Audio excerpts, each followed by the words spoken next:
Oh boy, disclaimer. Welcome one and all to Simpsons Treehouse of Horror Countdown Review. Continue watching, if you dare.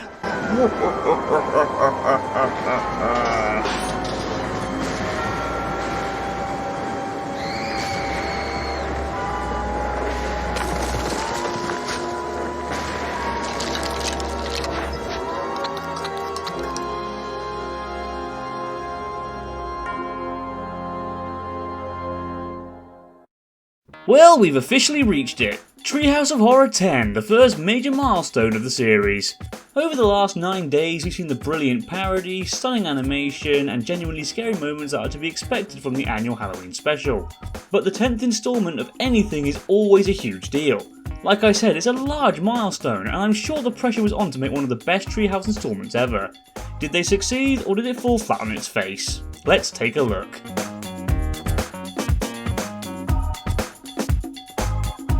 So for this installment's intro, Kang and Kodos arrive in a giant jack-o'-lantern to warm up the audience of a huge intergalactic stage show. I quite like the concept.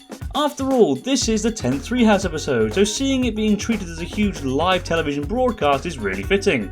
I really like how Kang and Kodos' eyes are used to make the jack-o'-lantern's eyes. It's a really nice visual. Also, the laugh track being played over a clearly bored audience is funny.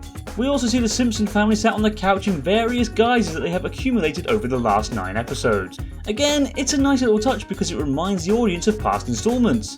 Also, Lisa gets zapped by Kang Maggie, which gets a laugh out of me.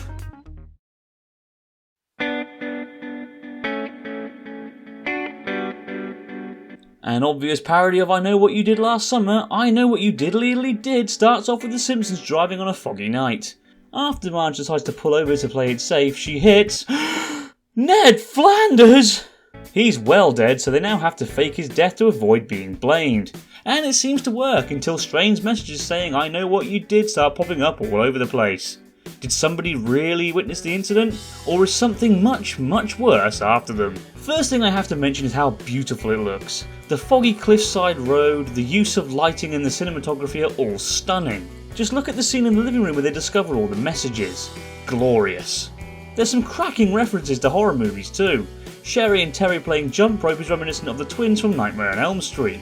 When the Simpsons are fleeing, we see Homer point out the abandoned funhouse, the pet cemetery, and the lake where teens were killed, much like Camp Crystal Lake. The music is also very reminiscent of 80s horror movies. I guess one small issue I have with the segment is that there aren't many scares. Sure, there's a chilling atmosphere, but for the most part the horror element was downplayed in favour of the jokes, which is fine because it's very funny. There's a lot to laugh at here. Moe trying to sleaze on Maud Flanders, Homer's awful attempt at trying to act natural, God clearly not loving Homer, all great. However, the funniest scene is easily when Homer tries to fake Ned's death in front of Maud. It shows perfectly how inept he is and how gullible she is. It's very funny. I Know What You Diddly Did gets an 8 out of 10 from me for some lovely visuals, great music and lots of laughs.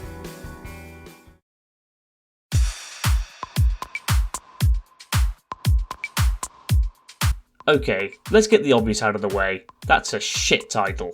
Also, this segment is not scary. It's a parody of 60s superhero TV shows and comic books. It was never going to be scary. But I will give it some points for actually taking place on Halloween, or at least the beginning does.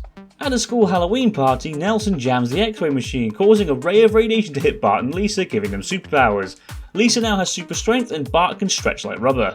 They decide to become a superhero duo called Stretch Dude and Clobber Girl. And if that's not crazy enough, this segment also features Lucy freaking Lawless in full Xena attire. While she's entertaining fans at a meet and greet, comic book guy, under the guise of the Collector, kidnaps Lawless to make her his bride. And of course it's up to Lisa and Bart to save the day. I'll admit, when I first watched this segment as a kid, I didn't like it that much. I found it annoying and not scary enough for my edgy 10-year-old self. However, as I've grown up and matured, allegedly, I have come to really enjoy this segment. Maybe it's because I now actually enjoy superheroes but didn't back then. I don't know. Sure, it's not a scary segment, but it's full of imagination and comedy.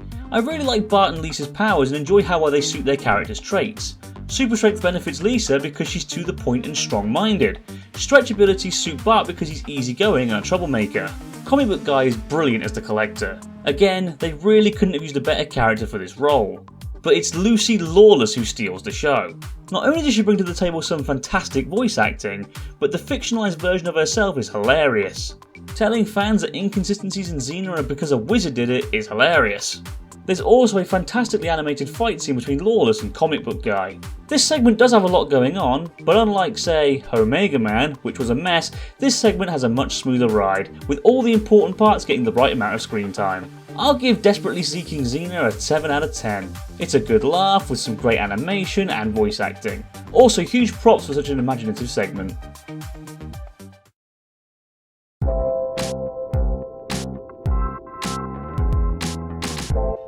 1999. What a year!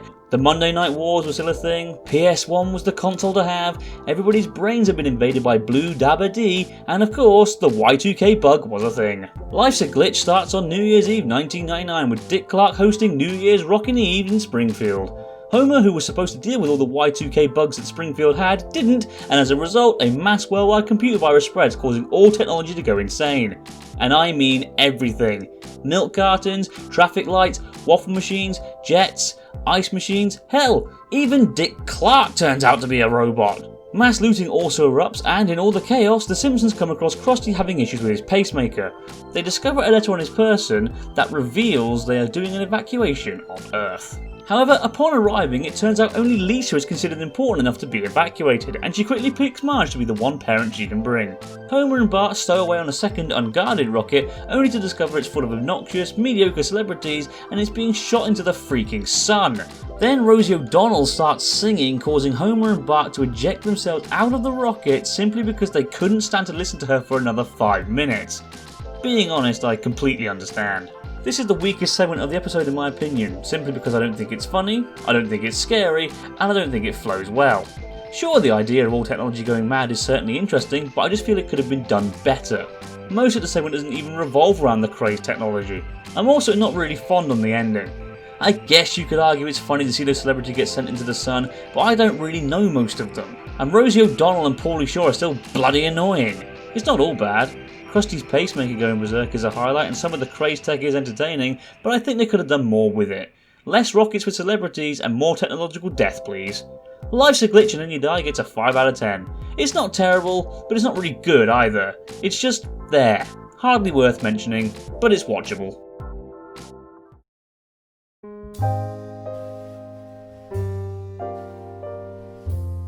Being real here, I think Treehouse 10 is a little bit disappointing. It started really well, but finished on a mediocre point. I Know What You Diddly Did is a really good segment, and Desperately Seeking Xena was a fun, original idea, but Life's a Glitch really failed to impress. For the first milestone, you'd expect greatness. Instead, the highest I'm willing to give this installment is a 6.5 out of 10. It pains me to do it, but I just can't go higher than that. And that's it for this video and this review. Do you agree with me, or do you think I'm the epitome of idiocy? What did you think of Treehouse of Horror 10? Let me know in the comments below. Thank you all for watching, and I'll see you next time.